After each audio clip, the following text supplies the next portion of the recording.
저는 서기관입니다.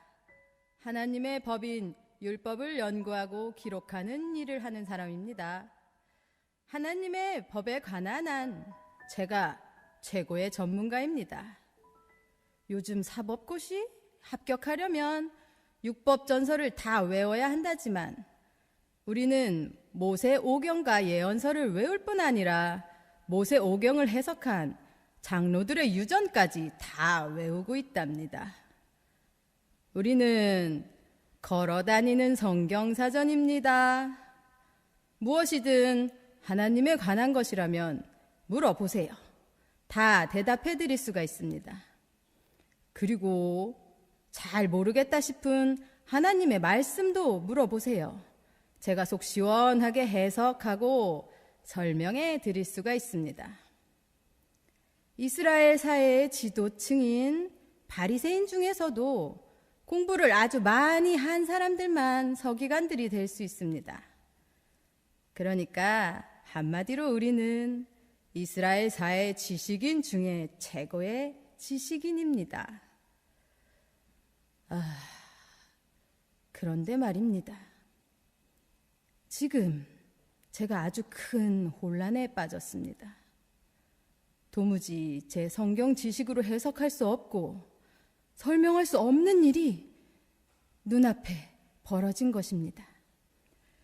여지껏 서기관으로 살면서 한 번도 성경적으로 설명할 수 없는 상황이 없었는데 지금 제 눈으로 보고 귀로 들은 이 상황은 도무지 설명할 수가 없습니다. 제 지식으로는 해석이 불가능합니다. 무슨 일이냐고요? 예수라는 사람 때문입니다. 갑자기 나타난 예수라는 사람이 놀라운 기적과 함께 하나님의 말씀이라며 설교를 하는데 그 설교 내용이 심상치가 않았습니다. 평범한 설교가 아니었습니다. 제가 몰래 쫓아다니며 아주 여러 번 들어봤거든요. 성경을 연구하고 선지자들의 예언을 연구하는 학자의 입장에서 예수의 설교를 들었습니다. 그런데 예수의 설교는 도무지 평가할 수가 없었습니다. 우리가 연구하고 가르치는 전통적 성경 해석 방법은 분명히 아니었습니다. 왠지 사이비 냄새가 폴폴 나는 것 같았지만 그러나 그 설교에는 힘이 있었습니다. 거부할 수 없고 반대할 수 없는 어떤 영적인 힘이 듣는 나를 압박하는 겁니다. 뭔가 꼬투리를 잡아서 예수의 설교에는 심각한 오류가 있다는 것을 밝혀내야 하는데 그게 정말 쉽지가 않았습니다. 뿐만 아니라 그 사람은 놀라운 기적을 행하는 겁니다. 그저 말만 했는데 귀신이 쫓겨가고 모든 종류의 병이 다 낫는 겁니다. 그러니 더더욱 그 설교를 듣는 사람들은 점점 빠져들어갈 수밖에 없었습니다. 오늘도 그랬습니다. 가버나움의 한 집에 예수가 있다는 소문을 듣고 저는 또 달려갔습니다. 언제나 그랬듯이 많은 사람들이 잔뜩 모여 있었습니다. 예수가 앉아있는 방은 물론이고 마루와 마당까지 사람들이 꽉 찼습니다. 굉장히 많은 사람들이 모여 있었습니다. 다행히 저는 조금 먼저 있었기 때문에 예수가 앉아있는 방에 자리를 잡을 수 있었습니다. 아주 가까운 거리에서 예수를 볼 수 있었습니다. 예수의 숨소리도 들을 수 있을 만큼 가까운 거리였습니다. 그날도 예수는 설교를 했습니다. 하나님이 우리 이스라엘을 사랑하신다는 말과 함께 이제 모든 사람들이 하나님을 알게 되는 날이 오게 될 것이라는 말을 했습니다. 가난하고 병든 사람들도 하나님을 만날 수 있고 무식해서 율법을 모르는 사람들도 하나님을 만나볼 수 있는 그런 날이 온다는 겁니다. 하지만 예수의 그 말은 거짓입니다. 제가 율법 학자입니다. 하나님께 제사하는 법과 하나님의 뜻을 가장 잘 아는 사람이 접니다. 그런데 율법에 의하면 가난하고 병들고 무식한 사람들은 하나님을 만날 수가 없습니다. 하나님의 음성을 들을 수가 없습니다. 왜냐고요? 그 사람들은 하나님의 법을 지키지 못하기 때문입니다. 수백 가지가 넘는 하나님의 법을 지켜야 하는데 그런 사람들은 율법을 지킬 수가 없습니다. 그런데 예수란 사람은 율법을 지킬 수 없는 사람들도 차별 없이 하나님을 만나는 날이 온다는군요. 도대체 어떻게 그게 가능할까요? 아무튼 그날도 제가 배운 율법으로는 이해할 수 없는 설교를 했습니다. 그렇게 설교를 하는데 갑자기 지붕에서 쿵쿵거리는 소리가 나는 겁니다. 누가 지붕 위에 올라가서 무슨 작업을 하는 소리 같았습니다. 그런 소리가 몇 번 나더니 갑자기 지붕이 벗겨지는 겁니다. 그리고 지붕에서 침대가 내려오는 게 아닙니까? 우리는 깜짝 놀랐습니다. 무슨 일인가 했죠.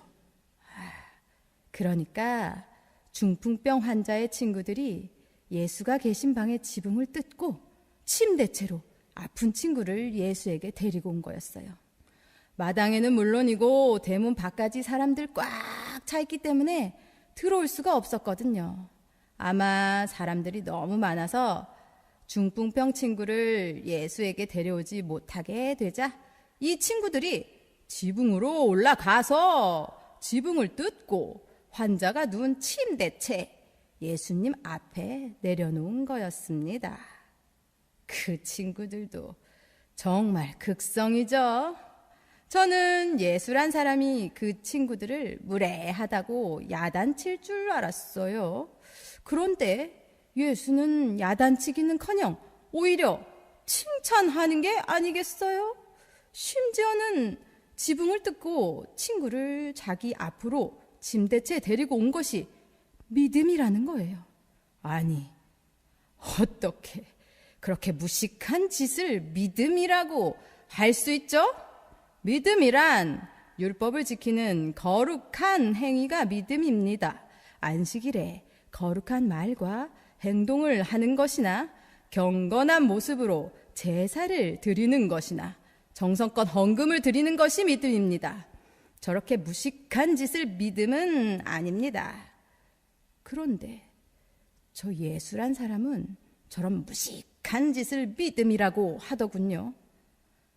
그뿐인 줄 아세요? 그 침대에 누워서 꼼짝 못하는 환자에게 이렇게 말하는 거예요. 작은 자야, 내 죄 사함을 받았느니라. 저는 그 말을 듣고 제 귀를 의심했습니다. 설마 내가 잘못 들었겠지.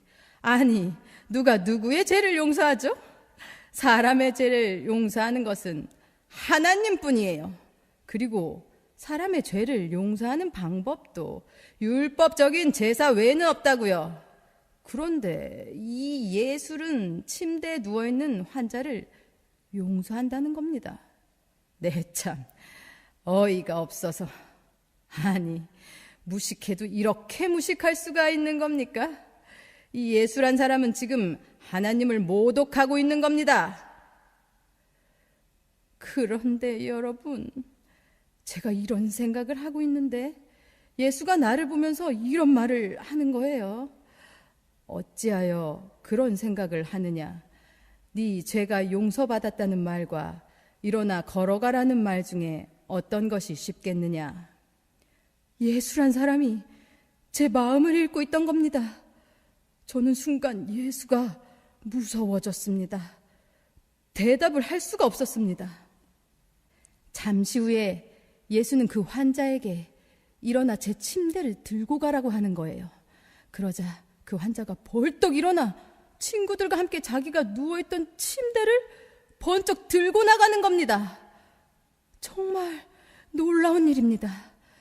또 한 번의 기적이 일어난 겁니다. 사람들이 놀라서 입을 다물지 못했습니다. 그런데 사람들이 수군거리며 나를 쳐다보는 거예요. 사람들의 눈빛은 내게 예수님의 말과 행동에 대해서 율법적으로 해석해보고 설명해보라는 거예요.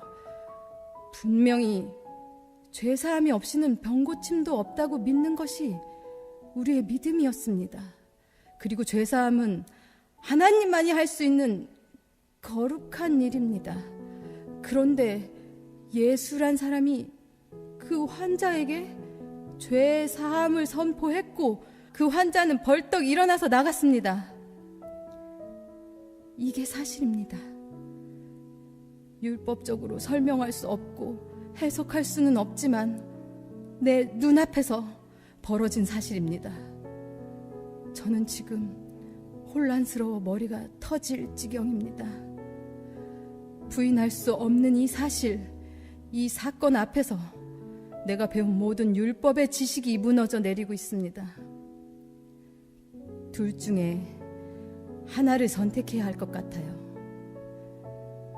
내가 배운 율법의 지식을 선택하기 위해서 예수가 행한 이 엄연한 사실을 모른 척 하든지, 아니면 기적의 사건을 인정하고 받아들이기 위해서 내 머릿속에 있는 이 율법의 지식을 버리든지. 여러분, 어떻게 하면 좋을까요?